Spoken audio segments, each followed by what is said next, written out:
What's up guys, and welcome back to another video. Well, there we have it.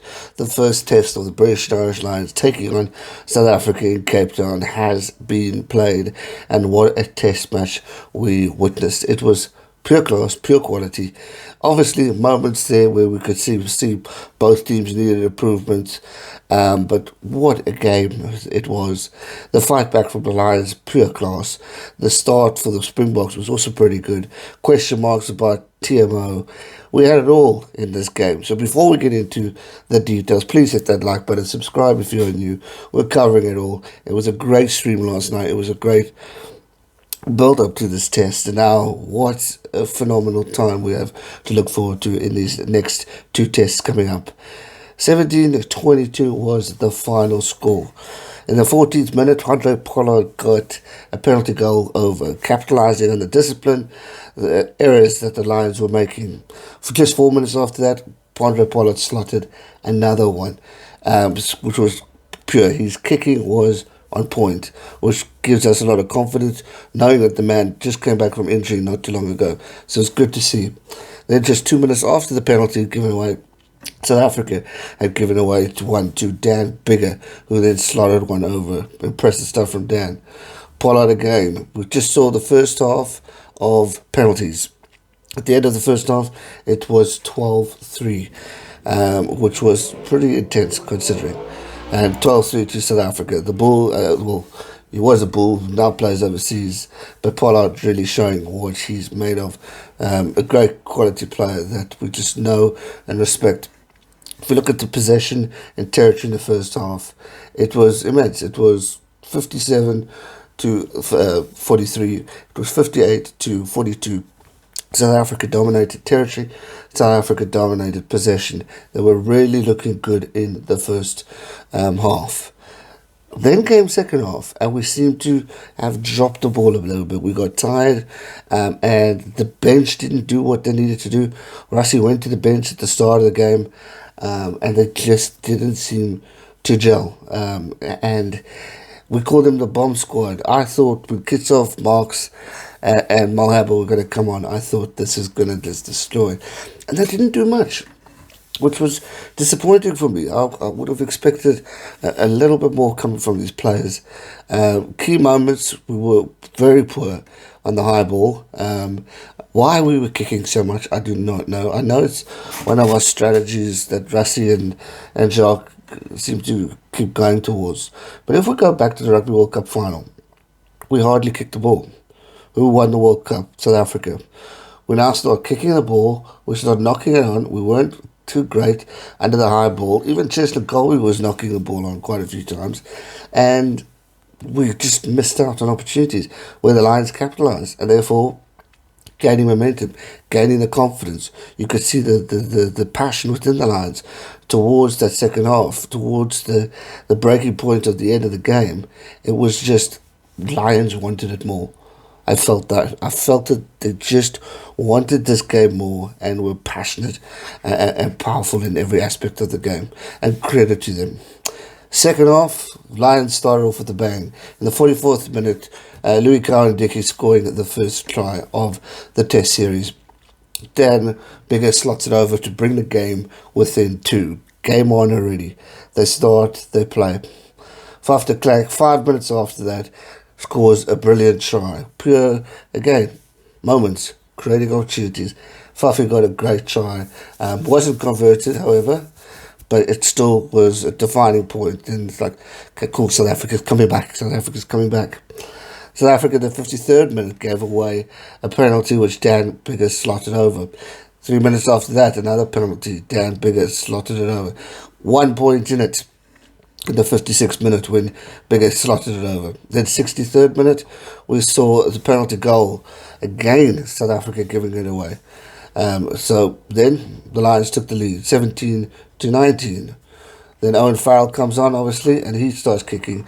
And South Africa gave away another penalty to 22-17.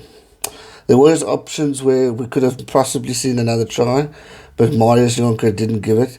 There's a lot of talk of him being too afraid to give anything for the Springboks. I thought he was poor on both aspects.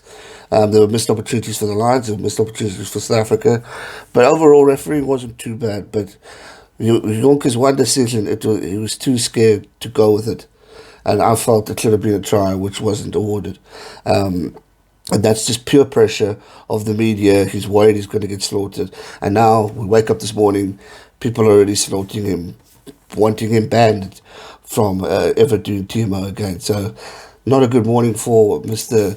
Marius Jonker, but again, not one of my favourite referees. As a ref, he was good, but TMO, never rated him. And that brings us to the stats in the second half. 40% to 60%. So we go a total 360, and the Lions were dominating the possession. The Lions absolutely dominated the territory. All ended up 64%, which changed the game to an overall of 48 to 52 in possession and 45 to 55 in territory. So we totally did a 360, which baffles me when we were looking actually quite solid. And the game brings me to the question marks of the team selection of certain players. Should they be there? Should they not? Clean breaks 6-2 to the Springboks. Defenders beaten 15 to 18 to the Lions. Offloads 2-7 to the Lions. Rucks won 64 to 67 to the Springboks. 69 out of 72 to the Lions. Mauls won 3 out of 3 and 10 out of 12 to the Lions. Turnovers conceded 14 to South Africa, 13 to the British and Irish Lions. Scrums, the set pieces, the scrums were good. 10 out of 10 for South Africa, 5 out of 5 for the Lions. Both teams didn't lose the scrum, so well done to them. South Africa 4 out of 4 for the lineouts, and the Lions losing 2 lineouts. So well done to South Africa there. They were keeping their own. There's a lot of question marks whether the pressure's on Maritoge, Owen Jones. Could they put enough pressure on Franco Mostert and Ebenezer? Didn't seem to be the case. The boys were there. No cards in the game, thank goodness, but we did see 14 penalties conceded from the Springboks. That is appalling. That's not good enough. That needs to be at least half. Lions gave away 8 penalties. We just gave it away too much at the end there. We literally have ourselves to blame. Yes, missed opportunities. Yes, question mark over a try. Yes, certain things here. But let's not take it away. The Lions deserved to win last night. It was a quality rugby game. I thoroughly enjoyed the back and forth at one stage in that second half when the tries were going and then we almost scored. It was just nail-biting material from a first test. And again, this is where I give credit to South Africa, which not many people are doing. We forget this team has not played since the Rugby World Cup final. This is the first official test match since the 2019 Rugby World Cup final. The Lions have played, well, the players have played 2 Six Nations.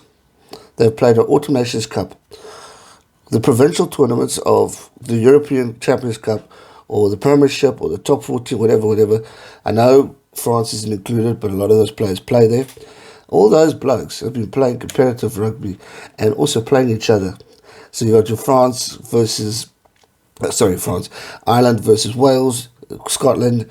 You got the Celtic group there. You got the Premiership teams. When the Premiership teams hit into the European Champions Cup, all these guys are playing against each other and playing competitive and international. Having said that, South Africa could have had the opportunity of going to the Rugby Championship. SA Rugby decided not to do that. That's their fault. No excuses there, in my opinion. But credit is due that the Springboks lose by that majority. I mean, I'm impressed with what they did. People were saying the Lions are going to walk them. The first half, South Africa dominated the Lions. Second half, Lions dominated South Africa. The potential impression in the second test this weekend coming out is huge. What's on the line for both these teams is massive. The Lions could be 18 minutes away from winning the British and Irish Lions tour. South Africa have 2 games to win in a row if they want any opportunity. I didn't predict this one. I predicted South Africa losing next week. I thought South Africa would have won this weekend, and next week we would have probably just lost to the Lions in a similar occurrence. Now the pressure's on Jock and Rassie to really seal the deal. No excuses at all. We're all going through this tough stage of COVID-19. We all missed the crowd. Well, there was no advantages to any of these teams. We all go through our preparations, we all go through our bubbles, we all go through not having a crowd. And let's not forget, when the Lions come here to South Africa, you can hear them louder than their own Springboks fans. So both teams are missing out on a lot this tour, opposed to what we've seen in past history. So for me, it was just a good game of rugby. These teams fought to the best of their ability with the strength and passion that needed. But there's definitely question marks in both teams on who should or shouldn't be in that squad. I thought Farrell played calmly, kept his cool. I thought for South Africa, Luke Cowan-Dickie tackling, there were big hits within the Springbok squad, which I was very impressed with. So if they could just keep it up, great stuff to them, and keep moving and just produce the goods that they need to do. Mapimpi also had his moments, that beautiful chip kick. It was just great stuff. Colby wasn't the Colby twinkle toes that we know, but at the end of the day, he's allowed to have a bad one every now and then. But overall, cracking game of rugby from both teams, respect to both of them. And I absolutely cannot wait for the final of the second game, which is also in Cape Town, which takes place on Saturday, same time. And our president is talking to South Africa tonight. Hopefully we get a longer curfew so we can all enjoy it more and not rush ourselves. But man, it's going to be a cracking game. So well done to the Lions. Congratulations to all the Lions supporters. Well done. You guys hit round one. But watch out. South Africa coming back. That, I can promise you, will happen. It's going to be a cracking game. It's going to be awesome. I cannot wait. Please hit this like button, subscribe if you're new, and I'll see you guys real soon for another one. Stay safe and never give up. Cheers.